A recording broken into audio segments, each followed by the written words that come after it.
Alright, we have another Titan Crystal here, and this one has pretty massive implications because in 28 days, the Titan pool updates, and Silk, Kindred, Lady Deathstrike, Danny Moonstar, Crossbones, and Hyperion all leave the Titan Crystal. So this is my last chance to pull them at a higher drop rate. But who do I want the most out of these 6 characters? Well, number 1 by far is Kindred. I just really want to awaken this champion badly because he really does need it for defense and attack as well. It is just a great ability to have for sure. So yeah, Kindred is one of my most wanted. Honestly, is the most wanted pool in this crystal. Hyperion as well, just a great awakening.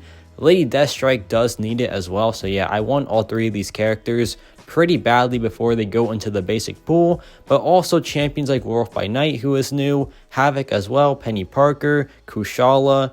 A lot of great champions got added to the Titan pool recently, and these champions are just great 7 stars. But like also Spider-Ham, Vox, even Gladiator because he might get buffed.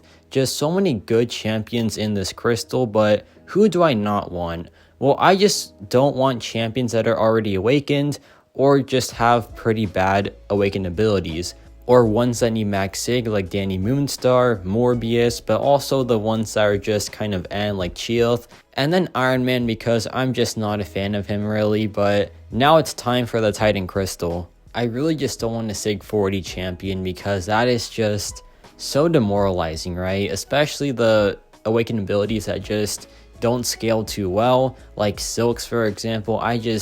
I would not like that in the slightest, right? So please, just anything but that.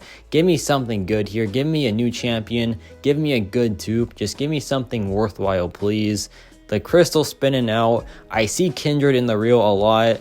Please give me that Kindred. He is my most wanted pool by far. But the crystal's gonna stop.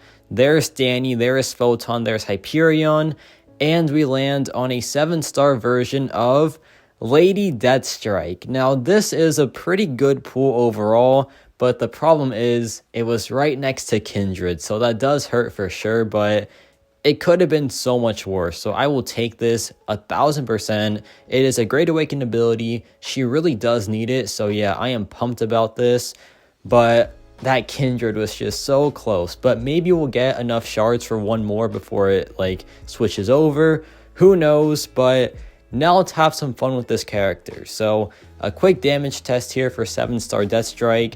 And I've always liked this character. She's rank 5 currently on my account. And now that I have the 7-star, I can just focus on her now. And the thing that was pushing me towards the 6-star was the fact that she was awakened. And I feel like even Sig 20 is enough to just switch to the 7-star now. So yeah, I'll try to rank 2 her somewhat soon, but I don't know because my members did vote for Shocker, but I might do a revote now because I didn't include Deathstrike in the original poll. So yeah, be on the lookout for that. But Lady Deathstrike here, once she gets going, just hits really dang hard. She's not a yellow number character, she is a red number character, and the ruptures seem small, but they really add up over time. So yeah, now we're at 20 something, which is a good amount for sure, but they can stack up to like 40 sometimes. It is honestly crazy how hard she hits. And yeah, in like those longer fights, you really want to have her awakened because she can max out her armor ups, like the passive ones. She gets bonus damage from them too. So yeah, it's just like a really good awakened ability. And honestly, Lady Deathstrike unawakened just isn't really worth it in my opinion.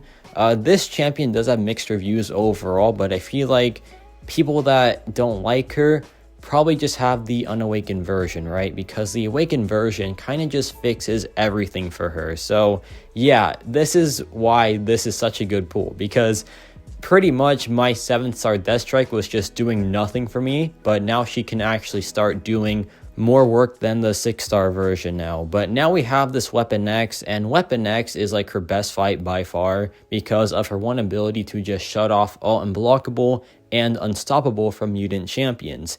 Now that ability is what makes her so good in my opinion, because heal block, it's very strong, but also like other champions have it. Same thing with like Rupture as well, but with that one ability, it gives her a good amount of use, I feel like, because no one else does what she does in that regard.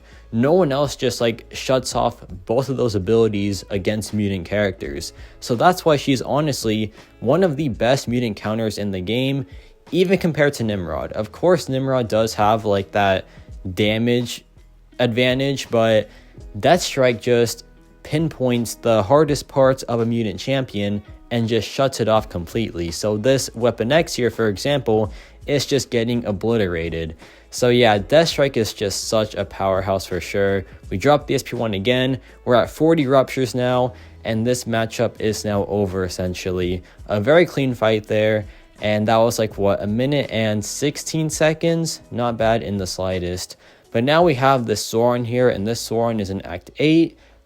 Just a pretty simple Sauron, right? But he goes unblockable as well whenever he gets his 10 prowess and drops a special attack or just does a dash attack. He goes unblockable. But with Deathstrike here, that'll never happen. So we're just in a good spot, and I feel like mutant champions just have so much unblockable these days, like Danny Moonstar, Sauron right here. It is just very, very annoying, and plus Kabam loves to drop unblockable nodes. For example, this current Alliance War meta, which is Crush 2.0, just a bunch of unblockable, right? But she counters the unblockable very, very well. So that's why she's honestly one of the best champions for the tactic. Of course, she's not perfect though. She does have like a bit of an annoying playstyle because you can't block with her at all, or else you lose a lot of ramp and a lot of damage output as well. But thankfully she does have that regen mechanic where whenever she gets hit by a special attack, she just tanks all the damage. But sometimes it loses your armor up, so it can also still cost you some damage, which is just pretty dang annoying. But besides that, she's honestly a really fun champion to play, and when she does work, she just works insanely well. But now we have this Kitty Pryde here. Now the node gives us a cowardice, which means Kitty Pryde is just shut down, but one thing that Lady Deathstrike shuts off with her abilities is the unblockable on this node. So every 20 hits, the opponent will gain an unblockable buff, but Lady Deathstrike just doesn't care, so she'll shut it off for mutant characters. Now, of course, keep in mind this is just for mutant champions, so like science characters, skill champs, like any other class except for mutant, just will still get the unblockable, so keep that in mind. She is pretty much just for mutant champions, which she still is really good against them, right? So she has a use in this game. But this fight's going pretty well. Here we dropped the SP1. Now we're in Ferocity, so we can't block any special attack, but it's fine because we just play aggressive here, go back in, get the intercept, drop the relic, which by the way is really good for her because it gives her increased debuff duration, and she is all about debuffs, so yeah, it is a great pairing for sure. I dropped the SP1, and now this matchup is essentially over. So that was a pretty clean one overall. The heal block just shutting off all the unblockable. It is a really, really nice time.